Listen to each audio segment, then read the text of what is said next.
Today's the day. We're gonna be doing mounting this MT82 6-speed out of the Mustang that we've converted to a V12 adapter plate down to this guy over here, our V12. So join us, won't you?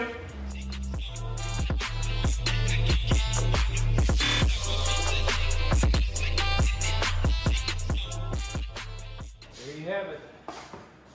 So I was kind of freaked myself out. I didn't think for a second, I didn't think the input shaft actually reached it.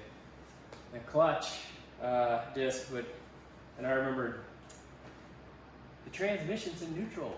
I'm not gonna be able to spin the input shaft. It'll spin a little bit, but as soon as it feels resistance, I mean, so if I'm wrong,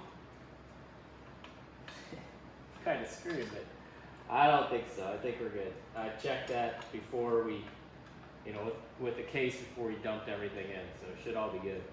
Right now I'm going to finger tighten these up. Once these are all in, then I'll grab the wrench. Yes, these were all put in before we put the adapter plate because I knew we'd have issues threading them in. So that's why they've been hanging out in here. Yes, I could have cut the bolts probably a 1/4 inch shorter. They wouldn't have gone into the engine quite as far. Probably would have been fine, but I'd rather just, I can work with this. Plus, I don't ever lose the bolts. They're always there. So, I'm gonna get the rest of these done. Put you on a time lapse, and then we'll go from there. I think next I don't know.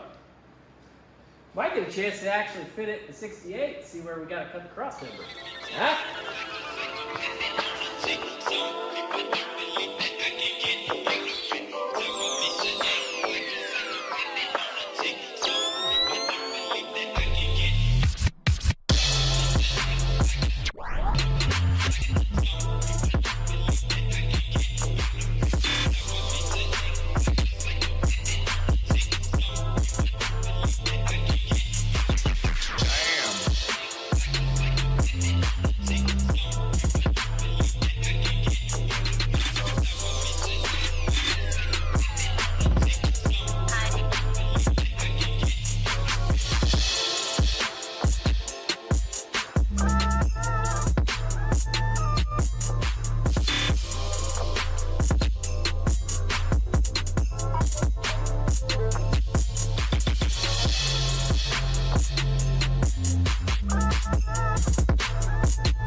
So I'm trying to fit the motor into the 68.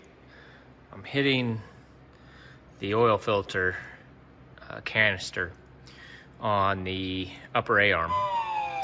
In order to remove that, I had to move the steering pump, which is fine because we're going to a manual rack and pinion. What I've seen others do, they made a block-off plate for this right here. Excuse me, not a block-off plate, but a relocation plate, where it bolts in to this factory place, and then you mount your oil filter somewhere else without all this stuff, and that's going to free up a lot of room, including for the headers, etc. So I'm hesitant on opening this up, but I'm going to have to. I think we're going to have to make the adapter plate in-house because the group, it's called The Exciting Spirit. They're on Instagram. He's done some M120 work as well, but it doesn't look, I've tried to reach out 4 or 5 different times and he hasn't got back. So I'm not for sure if they do the M120 stuff anymore. So here's our solution. This is what needs to be replaced. This whole oil canister piece, which goes on the side of the V12 over there. So what we did was we hooked up with another fellow V12 swapper. You can look him up on Instagram under TES Revival, or look up the Datsun V12. He was kind enough that we were able to work out a deal with the CAD program, and because we have a mill in-house, we were able to modify it and come up with this. So we started out with HDPE, which is just plastic. We glued 2 1/4-inch pieces together that were 6 by 6. We made some other modifications because we wanted to run AN fittings, so we made the holes bigger. We ended up removing this one, as you can see. Thought this was where the oil pressure sensor was, which was in there, but actually after looking further, it's in this one, which is the one that supplies the pressured oil out to the cooler. It returns back to this one. And this is the piece that we came up with. Milled it out this morning. Everything looks nice and tight. Gasket fits exceptional. And then we thread the holes for the, these currently are ORB-8s. They have a ORB-10 thread, but we will end up having -10 going out to the cooler because the inside diameter of the cooler lines of the original cooler are 1/2 inch, and that's what we're looking to keep going. Is we just want to be able to remove this, put this in there, relocate the oil filter, and go on about our business. So this is what's going to do it. Piece of cake, right? All done. Now we can go ahead and start mounting up the motor again to the 68. And with a trip to the hardware store, got some new fasteners, and there should be. So next, let's see if we can't remount it back in there, see what hits now. Hopefully we get cleared. The only piece that will likely hit is probably the balancer on that front piece. And we'll have to do a little surgery there as well. Probably have to cut out over here. We'll see. We'll see how much of this we got to cut out too.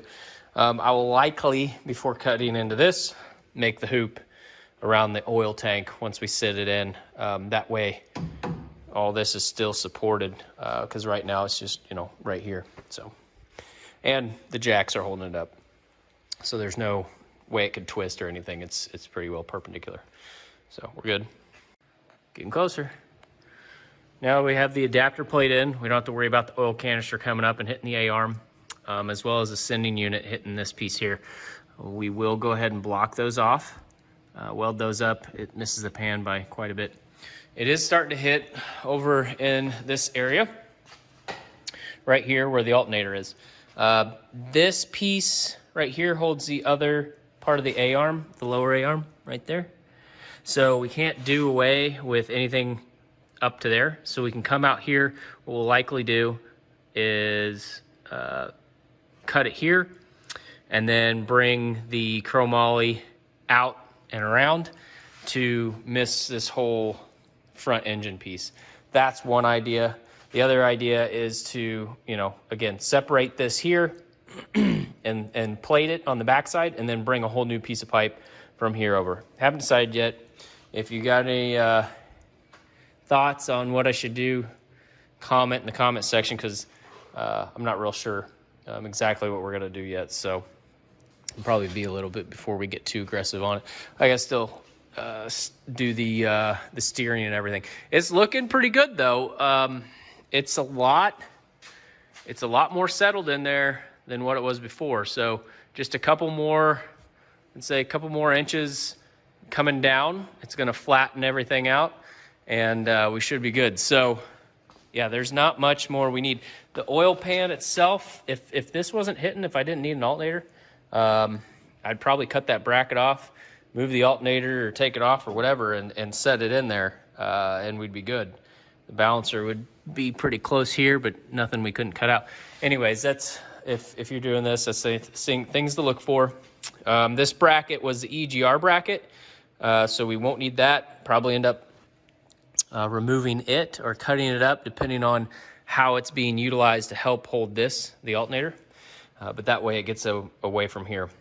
The mounts for the motor, they don't line up with the mounts for the subframe, which is fine. Again, we gotta build a tube, not build a tube, we gotta weld a tube in that's gonna come from either back here or back here on the frame and then run under in order for our steering rack and pinion to work. And that will then tie into the wheels down there, right off of that bolt. So once we have that all done, then we'll be able to start slicing and dicing the front. But this guy was our first #1 issue with the mount. It's all taken care of. So we are gonna move ahead.